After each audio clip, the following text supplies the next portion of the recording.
Ahead of us, the island of Astori.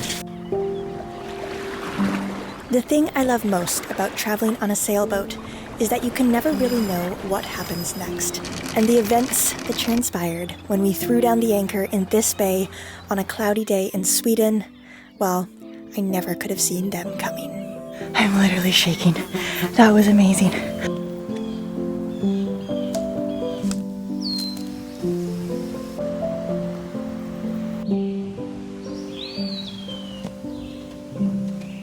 Wow, okay, holy crap, I feel like this island has somehow like bestowed a magical blessing upon us because, wow, okay, incredible. I'm gonna hop on.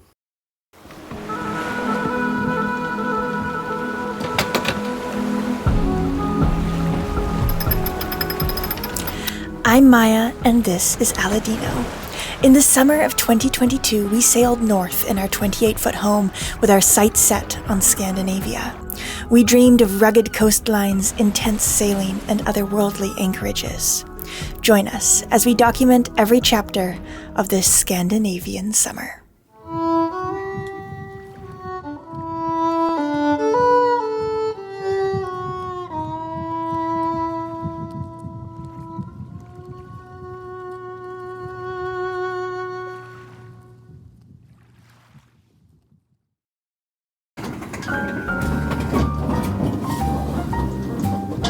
Holy, it's blowing. We prepared a bit for the rain that is about to come, but what I was rather proud of initially, it's a bit embarrassing in the country where everybody has a cockpit tent. Our improvised sail that we found in the garbage.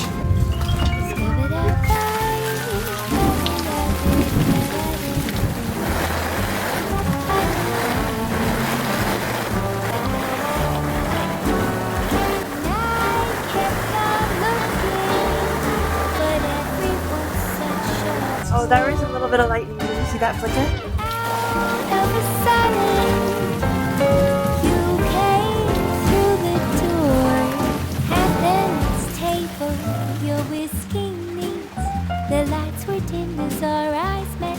But actually now it's okay soup weather. Yeah, and red wine that we still have. Oh!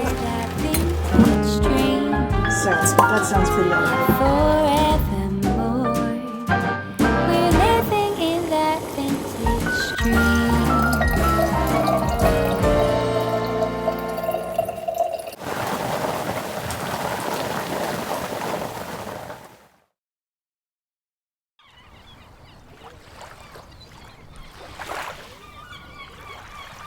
Good morning from Magic Carpet. We are still on the island of Marstrand after a thunderstorm passed over us yesterday. It is now looking to be a slightly better day, although there is still a risk of a few thunderstorms happening today, apparently. Anyway, I woke up and started doing some computer work, and meanwhile, the boys prepared the most beautiful brunch I think I've ever seen on Magic Carpet. Luca and Dini, you are absolutely hired. Yay! You are very welcome.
flying. Our darling Magic Carpet wants to go home. She is just screaming along right now. Because the island next after this one is where he was built in 1976. 45 years ago, 46. But she's just scooting along, towing the dinghy with the outboard on between 5.5 and 6 knots. Impressive. Under general only. Okay.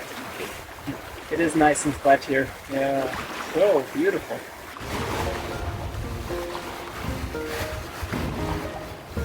We weren't sure exactly where we'd end up tonight.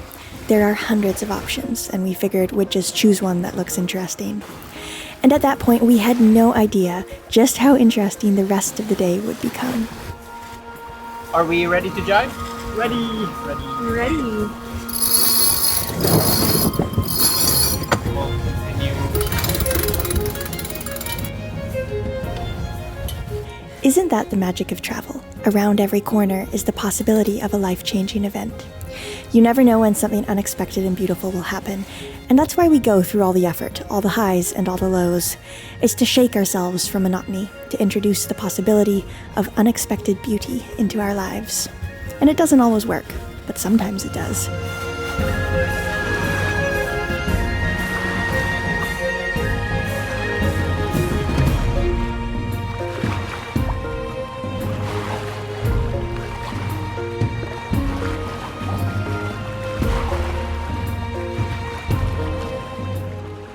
We haven't come very far, but there is a place here that looks incredible. So, since we don't have to go anywhere, we are going to check it out and maybe anchor here. It looks like maybe the best anchorage so far.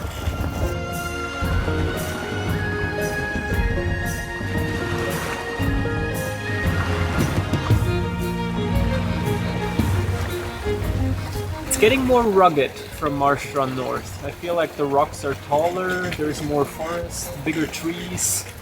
We're approaching Norway. Roll up the head sail!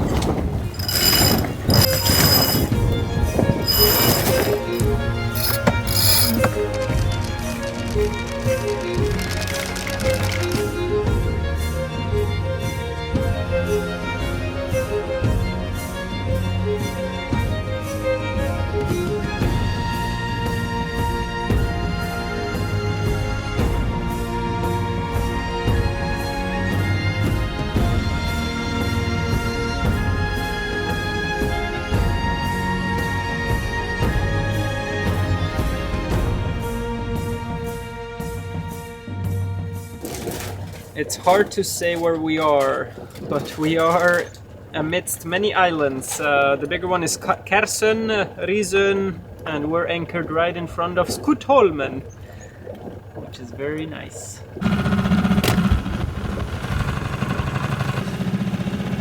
Shortly after anchoring, we saw some deer with big antlers on one of the islands, and so we piled into the dinghy to see if we could find them again. I think it was the overcast day, the rugged rocks, the relative loneliness of the landscape, but it felt like an adventure. You trust this little guy?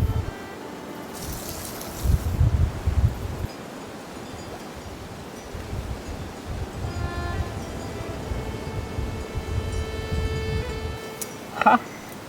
We spotted deer poop.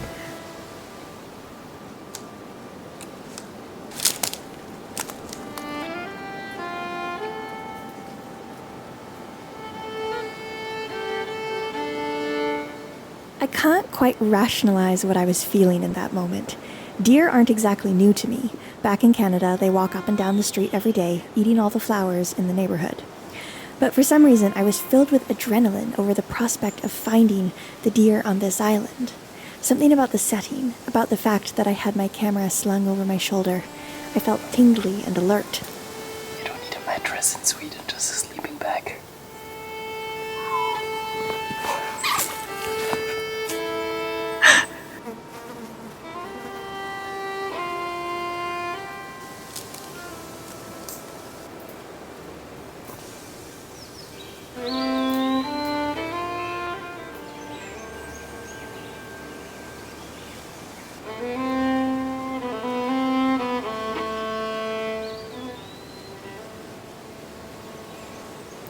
There were no deer yet, but we did find the largest anthill I've ever seen in my life. Look at this, it's nearly as tall as Aladino.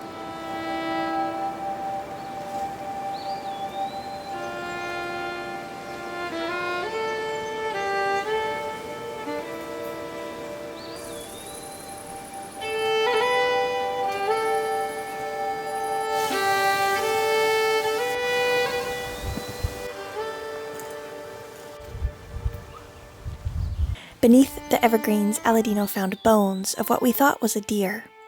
There were plenty of signs of them, and I was itching to capture one with my camera lens. But so far, still no luck. We pressed on.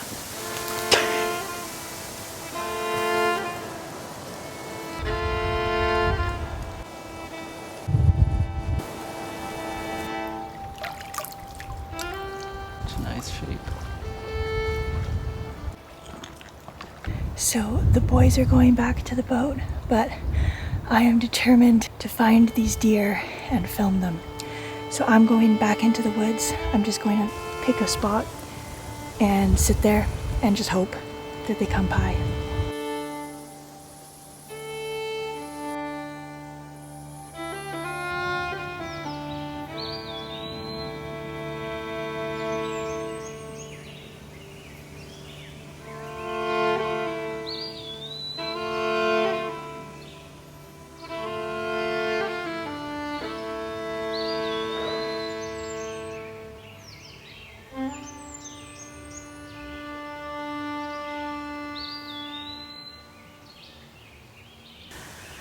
I'm so happy.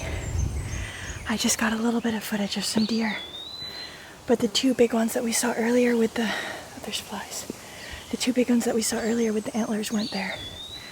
So I think I'm actually going to keep moving because now they know that I'm there. So I don't think I'll go back there again. I crept around in the woods for a while, but I had no more luck, and eventually I too started to get hungry.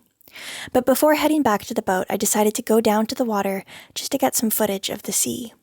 I had given up on finding more deer, but a view of the ocean is a fairly lovely consolation prize. The sea was calm, as it so often is here in the summer. A small cottage perched on the water's edge. I relaxed, and then I turned around to go. And when I turned around, I saw this. It was exactly what I waited for. Just when I had given up on it, one of the antlered deer calmly sipped water with a companion. Framed by trees and tall, lush grass, I zoomed in as far as my lens would allow and breathlessly tried to hold the camera still. The footage isn't spectacular. I'd need a longer zoom lens and more experience to get that. But it's the feeling I had which was so amazing. It was adrenaline mixed with pure joy, mixed with huge, silent cries of celebration. I had crept through the woods quietly for a whole afternoon, and I finally found what I was looking for. But eventually they caught wind of me, and they bounded off with spectacular agility.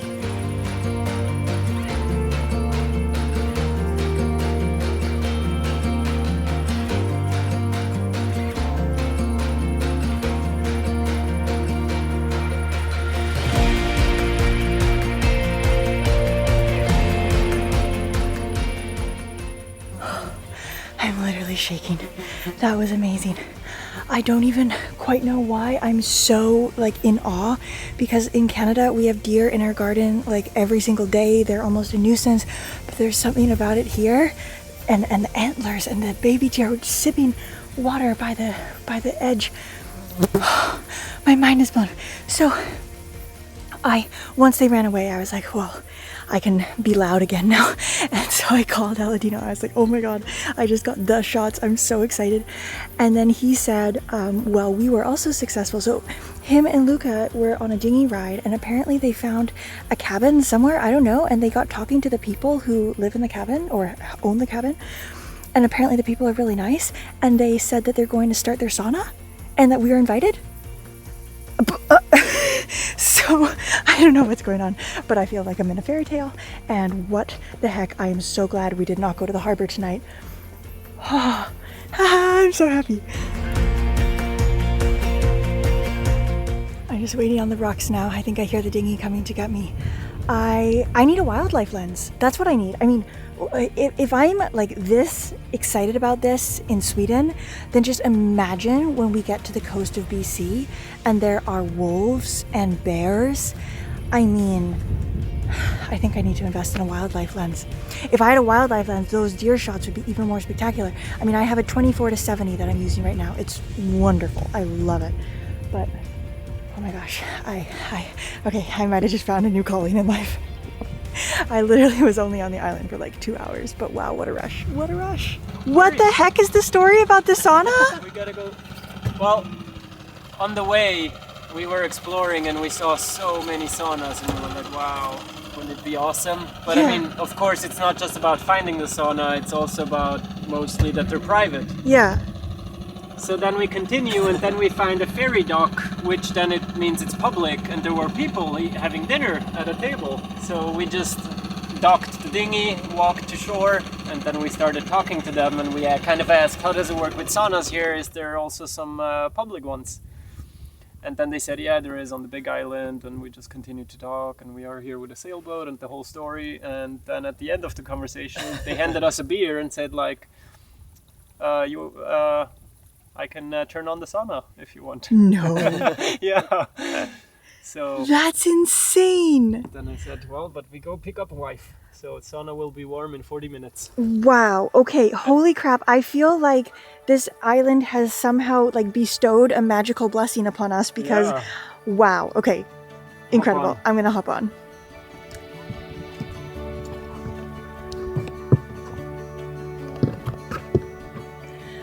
Okay. Engine on, anchor up, and we're gonna actually get closer to where they are.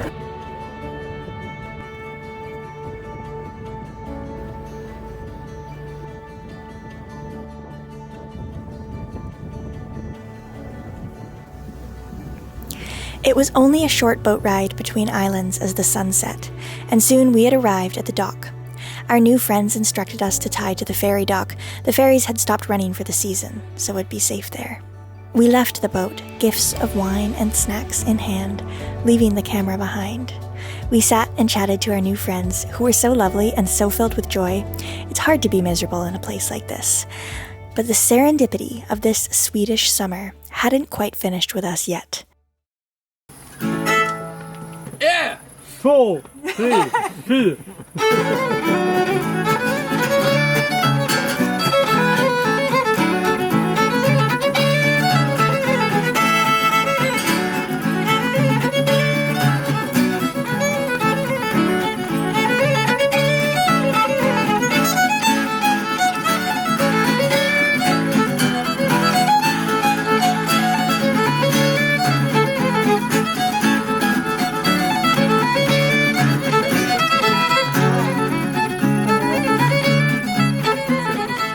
As it turns out, one of our new friends is an incredible Celtic guitarist. So I grabbed my fiddle and the evening filled with music.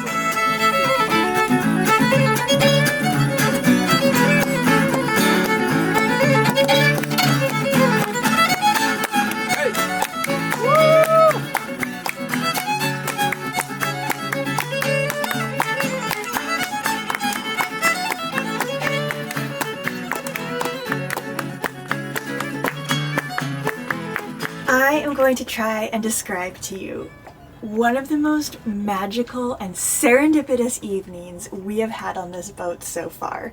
And the reason why I am describing it to you rather than showing it to you through film is because when you're meeting new people in new places, it's not really... It changes the vibe to suddenly hold a camera to record the interaction, and I think some moments are best simply experienced.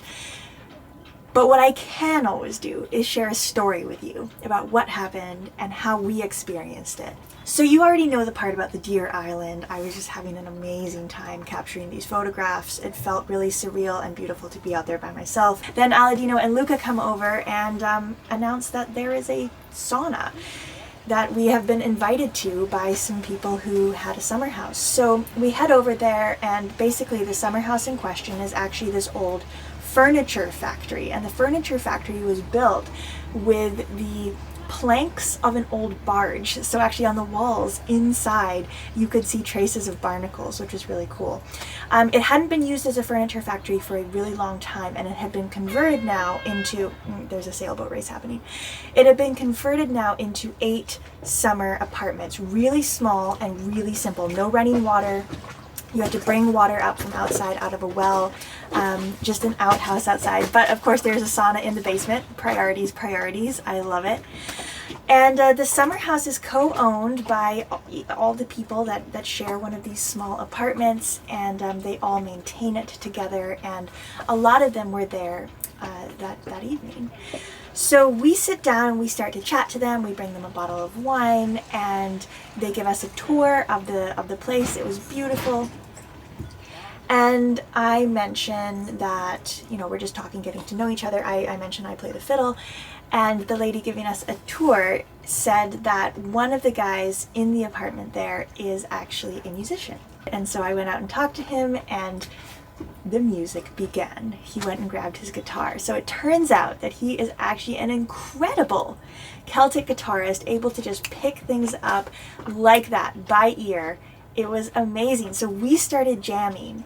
And of course, when music serendipitously happens like that, especially in a group of people that don't know each other very well yet, of course we were complete strangers to them, the music just has this tendency to bring everyone together in a way that I haven't seen very many other things do. So all of a sudden, everyone feels sort of more connected and more comfortable. There was real magic in the air, and I was not the only one saying that. I mean, I know I use the word magic frequently, but everyone sitting there was saying that as well. It was just really stupendous. I had so much fun. So as it gradually got to get darker and the sun is getting warm, so we start heading into the sauna and then running down to the pier and jumping into the water where there's phosphorescence all around and the stars up above. And it was just one of those nights. It had all the ingredients for a beautiful night. New friends, incredible serendipitous music, the sharing of stories, a sauna, gorgeous nighttime swims in phosphorescent water. The whole thing felt surreal and beautiful, and this is the reason why we travel. I really feel like this night summed up so much of why we do what we do, and nights like this are rare. Let me emphasize that. This doesn't always happen, but that means that it's so much more special when it does, and I think everyone there just felt amazing. So that is the story of the evening. I feel so fortunate that we got to experience this. And I will be left with a warm glow of this memory for a long time onwards. So, to everyone who invited us to their Swedish summer house and their Swedish sauna, thank you so much. And it will be remembered for a long time going forward.